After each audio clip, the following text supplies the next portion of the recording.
자, 에코프로 머티 설명회를 시작하도록 하겠습니다. 지금 제목에 에코프로 머티 설명회라고 적혀 있고, 그 다음에 부제로는 에코프로 머티는 왜 갑자기 돈을 벌게 되었는가 라고 적혀 있죠. 이 에코프로 머티 설명회를 통해서 여러분들이 얻어가야 되는 건 크게 두 가지입니다. 첫 번째는 배터리 공급망이 어떻게 형성되어 있는가, 그리고 그 중에서 어떤 부분들이 핵심인가를 얻어가셔야 되고, 두 번째는 주주총회 리서치 팀이 갑자기 실적이 좋아진 기업들을 어떻게 바라보고 어떻게 분석하는가, 그 과정에 대해서 얻어가셔야 됩니다. 그리고 에코프로머티는 총 2부로 형성이 되어 있어요. 지금 보시는 영상인 1부에서는 배터리 공급망이 어떻게 형성되어 있는가를 알아볼 거고, 2부에서는 에코프로머티가 과거에는 왜 돈을 벌지 못했는가, 그런데 현재 와서는 갑자기 왜 돈을 벌기 시작했는가, 그리고 최종적으로 투자를 해야 될 것인가까지 살펴보도록 하겠습니다. 그러면 에코프로머티로 들어가 봅시다. 첫 번째, 에코프로머티가 갑자기 돈을 벌기 시작하다라는 제목이 쓰여 있어요.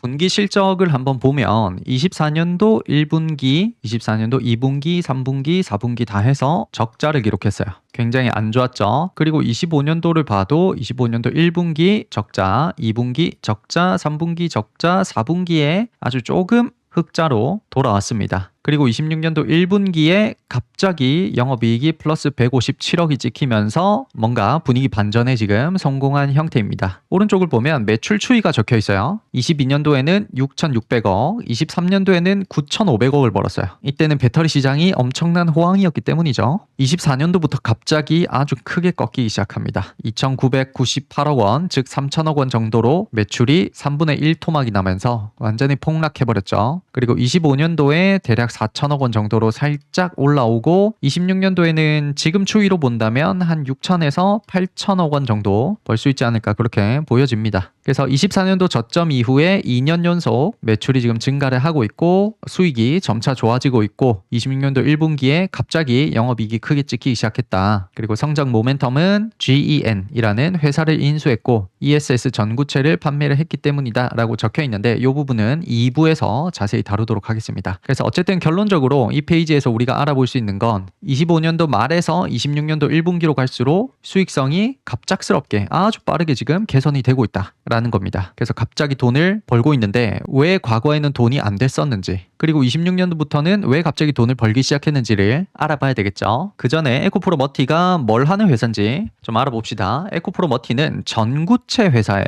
전구체가 뭐냐면 2차 전지 양극재를 만들기 전에 중간재예요. 비유를 하자면 양극재는 완성된 요리라면 전구체는 이 완성된 요리를 만들기 위한 다듬어진 재료랑 같은 거예요. 날것의 재료가 아니고 이 요리를 만들기 위한 직전에 다듬어진 재료라고 보시면 돼요. 전구체 핵심은 뭐냐? 금속 비율과 품질입니다. 전구체는 니켈과 코발트, 망간으로 이루어진 금속 배합이에요. 여기 밑에 그림을 보시면 니켈, 코발트, 망간으로 이루어져 있죠. 전구체는. 그 중에서 니켈이 제일 중요해요. 니켈의 함량에 따라서 이 양극재 품질이 결정이 됩니다. 니켈이 높을수록 우리가 하이 니켈이라고 부르죠. 그래서 전구체는 일단 니켈, 코발트, 망간이 섞여져 있는 형태다 정도만 기억하시면 돼요. 외우시면 돼요. 굳이 왜 이게 세 개가 있어야 되고 그런 거 필요 없고, 일단 니켈, 코발트, 망간의 조합이다. 그게 전구체다. 그 중에서 제일 중요한 거는 니켈이다. 니켈에 따라서 배터리 품질이 결정이 된다. 이렇게 보시면 되겠습니다. 그래서 전구체 역할이 뭐냐라고 하면 뒤에서 자세히 다룰 건데, 양극재가 있어요. 이 양극재가 있어야만 배터리를 만들 수 있는데, 이 양극재를 만들기 직전에 재료라고 보시면 돼요. 전구체가 뭐냐라고 했을 때는 딱 이 정도만 여러분들이 기억하고 넘어가시면 됩니다. 그래서 전구체의 실물은 이렇게 생겼어요. 실제 검정 색깔, 약간 검정색보다는 조금 회색깔이 섞인 그런 가루 모양입니다. 양극재는 조금 더 검정색, 좀 더 짙은 검정색처럼 보이는 가루입니다. 근데 실물로 둘을 구분하기는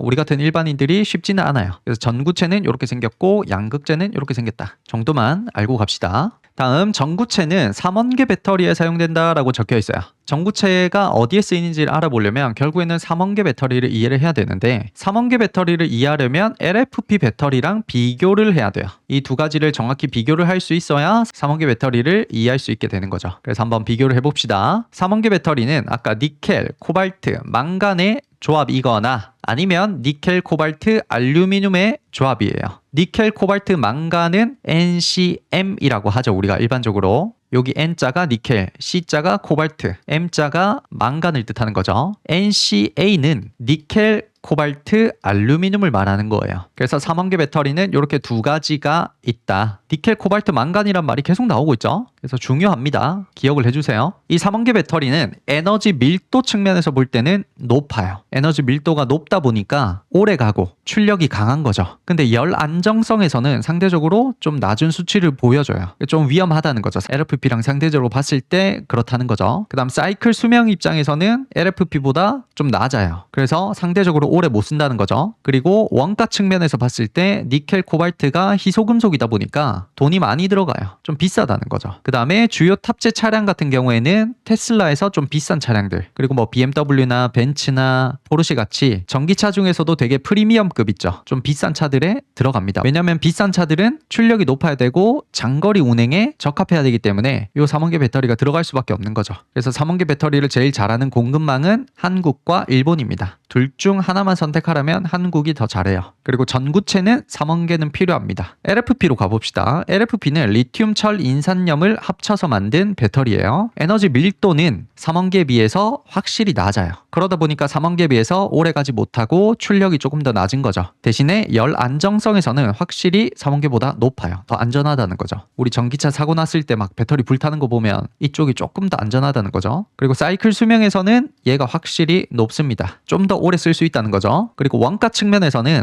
니켈, 코발트 같은 이런 희소금속이 안 들어가요. 누구나 구할 수 있는 원자재가 들어가기 때문에 원가가 낮습니다. 좀 더 싸다는 거죠, 배터리가. 그러다 보니 탑재할 수 있는 이런 차량은 좀 더 보급형 EV, 그러니까 좀 저렴한 전기차에 많이 들어갑니다. 테슬라의 일반적인 모델 또는 중국 전기차 모델에는 거의 다 LFP가 들어간다고 보시면 돼요. 공급망은 중국이 압도적으로 주도하고 있어요. LFP에서는 사실은 그냥 중국이 전 세계를 다 공급하고 있다고 보셔도 무방합니다. 그래서 주요 용도로는 보급형 EV차들, 좀 더 저렴한 전기차에 들어가고 ESS에 많이 들어가요. ESS 특강에서 우리는 LFP 배터리가 ESS로 들어간다라는 걸 배웠었죠. 그리고 전구체 필요 여부에서는 얘는 전구체가 필요가 없어요. 그래서 전구체 설명을 할 때는 LFP 얘기가 거의 안 나온다고 보셔야 돼요. 이해되셨죠? 그래서 전체적인 이미지를 어떻게 잡아가시면 되냐면 삼원계는 오래가고 출력도 좋아. 대신에 희소금속이 들어가다 보니까 좀 많이 비싸요. 그래서 되게 비싼 전기차들에 들어간다. 이렇게 잡아가시면 되고, 그리고 LFP는 에너지 밀도가 상대적으로 낮아요. 그래서 출력도 낮고 성능도 살짝 떨어지는 느낌. 대신에 원가는 되게 싸요. 싸기 때문에 어떤 범용적으로 많이 쓸 수 있다는 거죠.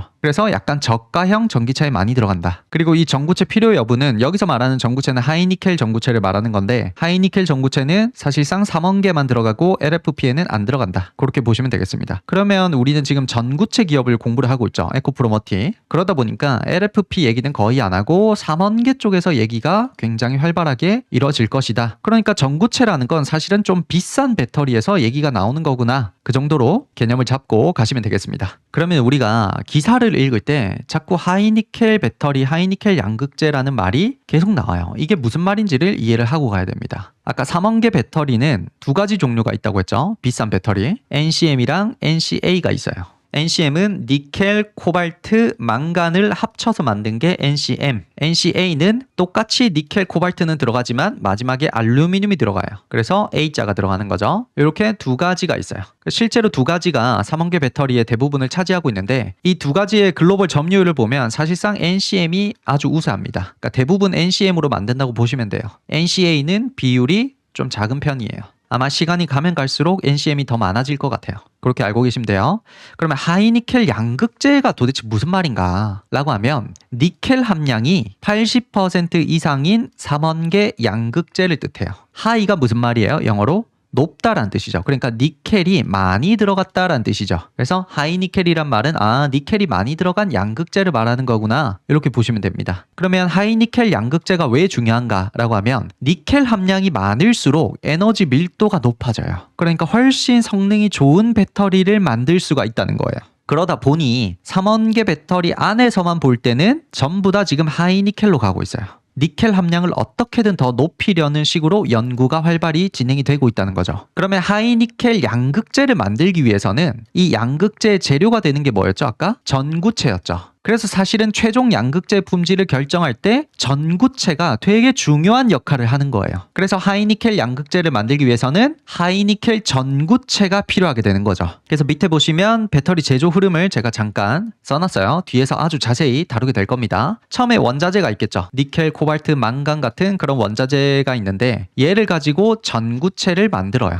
엄밀히 따지면 하이니켈 전구체가 되겠죠. 여기 지금 전극재라고 써있는데 오타예요. 전구체라고 바꾸셔야 돼요. 이 하이니켈 전구체를 가지고 하이니켈 양극재를 만들 수가 있어요. 이 하이니켈 양극재를 가지고 3원계 배터리를 만들어서 전기차에 공급을 하게 되는 거예요. 그래서 결론적으로는 하이니켈 양극재는 니켈 함량이 높은 양극재를 뜻하는데 이 하이니켈 양극재를 만들기 위해서는 하이니켈 전구체라는 게 중간에 필요하구나 정도만 알고 계시면 돼요. 다음 넘어갑니다. 이제는 3원계 배터리를 만들기 위한 이 양극재 공급망에 대해서 알아보겠습니다. 왜 전구체가 아니고 양극재라고 하나요? 라고 했을 때는 양극재가 그만큼 중요하고 일단 여기가 목표예요. 목표. 얘를 만드는 게 목표인데 그 사이에 전구체가 끼어 들어간다라고 보셔야 돼요. 그래서 전구체 기업을 다룰 때도 사실은 양극재를 다룰 수밖에 없는 거예요. 그래서 어쨌든 3원계 배터리 양극재 공급망에 대해서 알아보면 처음에는 광석이 있겠죠. 그 중에서 지금 3원계는 사실상 니켈이 중요하죠. 그래서 니켈 광석이 있습니다. 거기서 습식 재련을 거쳐요. 습식 재련을 거치면 MHP라는 중간 물질이 만들어집니다. 이 습식 재련이 뭔데요? 알 필요가 없어요. 그냥 광석에서 습식 재련을 거치면 MHP가 만들어진다 정도만 알고 계시면 돼요. 근데 이 MHP는 굉장히 중요합니다. 에코프로 머티를 공부할 때 정말 중요한 거예요. 그리고 이 MHP에다가 어떤 공정을 입히면 황산 니켈, 황산 코발트가 만들어져요. 그러면 아까 전구체의 정의가 뭐였죠? 니켈, 코발트, 망간을 섞어서 만든다 했죠. 그래서 이렇게 만들어진 황산 니켈, 황산 코발트, 황산 망간을 섞으면 전구체가 만들어져요. 이 전구체를 리튬이랑 엮으면 양극재가 만들어져요. 그리고 배터리 만들어서 전기차에 공급을 하게 되는 거예요. 다시 한 번 더. 니켈 광석을 광산에서 캐요. 그거를 습식 재련을 하면 MHP라는 게 만들어져요.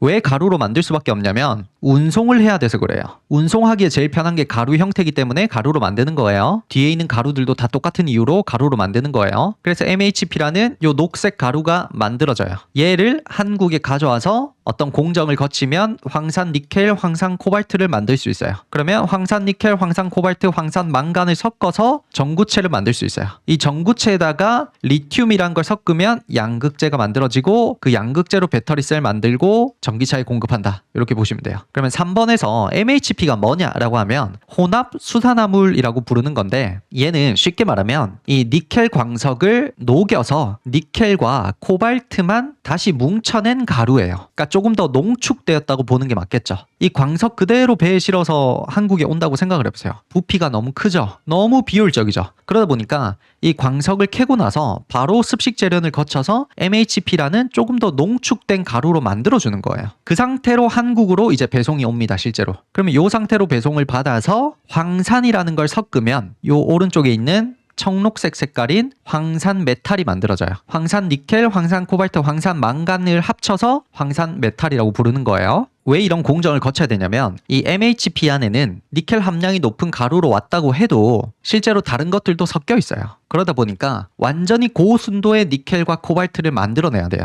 그러다 보면 니켈과 코발트만 완전히 따로 분리해서 모으는 작업이 필요하겠죠. 거기에 들어가는 게 황산이에요. 이 황산이라는 물질을 써야만 그게 가능하다는 거죠. 그래서 MHP로는 배터리에 쓰기에는 순도가 너무 약해요. 그거를 순도를 쫙 올려주기 위해서 황산을 넣어서 황산 니켈, 황산 코발트를 따로 만들어주는 거예요. 그러면 이제는 고순도의 황산 니켈, 황산 코발트 같은 황산 메탈이 만들어졌죠. 딱 이 상태로 이 황산 메탈 세 가지를 섞으면 이 검정 색깔 전구체 가루가 만들어져요. 그러면 굉장히 고순도의 전구체가 형성이 되겠죠. 그거를 우리는 하이니켈 전구체라고 부르고 있죠, 지금. 그 하이니켈 전구체를 가지고 리튬이랑 섞어서 고온에 구워주면 진짜로 양극재가 만들어져요.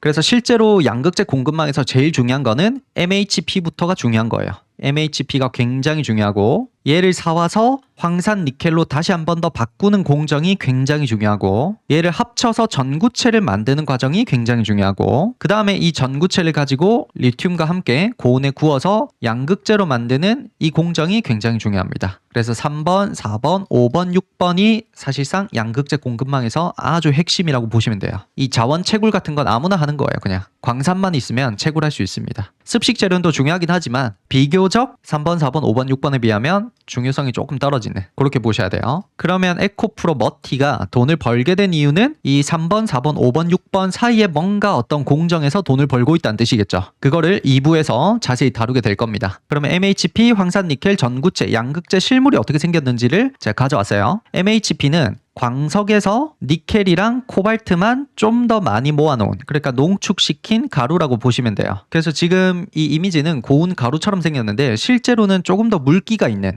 약간 찰흙이나 진흙 같은 느낌의 그런 가루라고 보시면 돼요. 이렇게 녹색으로 생겼고, 그 다음 여기에다가 황산을 부어서 고순도의 황산 메탈을 만들 수가 있다고 했죠. 황산 니켈이나 황산 코발트 같은 것들, 그렇게 만들면 이렇게 청록 색깔을 띠는 결정 형태로 바뀌게 돼요. 되게 예쁘게 생겼죠. 예쁘게 생겼다고 해서 먹으면 안 돼요. 먹으면 저같이 이상하게 변해요. 그 다음에 요 황산 메탈을 적절히 섞으면 요런 전구체로 변하게 되는 거예요. 완전한 검정색보다는 조금 더 회색깔이 섞여 있는 검정색 같은 그런 형태로 만들 수가 있습니다. 그 다음에 이 전구체를 가지고 리튬을 같이 넣고 고온에서 구우면 실제 이렇게 아주 검정색깔 빛이 나는 양극재 가루가 탄생을 하게 됩니다. 여기까지 해서 1부를 마무리할 거예요. 1부에서는 지금 에코프로 머티에 대한 얘기는 하지도 않았어요. 에코프로 머티를 공부하려면 결국에는 이 양극재 공급망에 대해서 알고 있어야 돼요.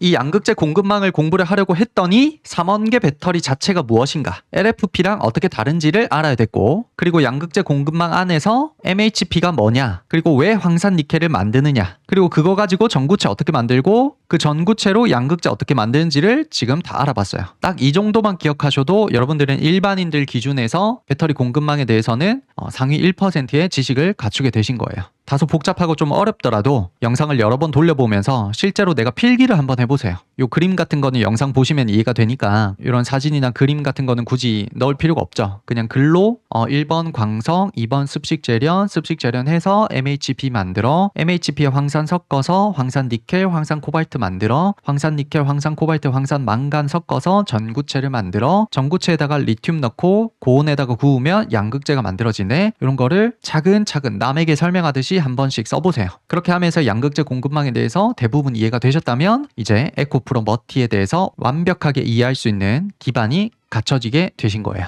일단 여기까지 해서 에코프로 머티 설명회의 1부를 마무리하도록 하겠습니다.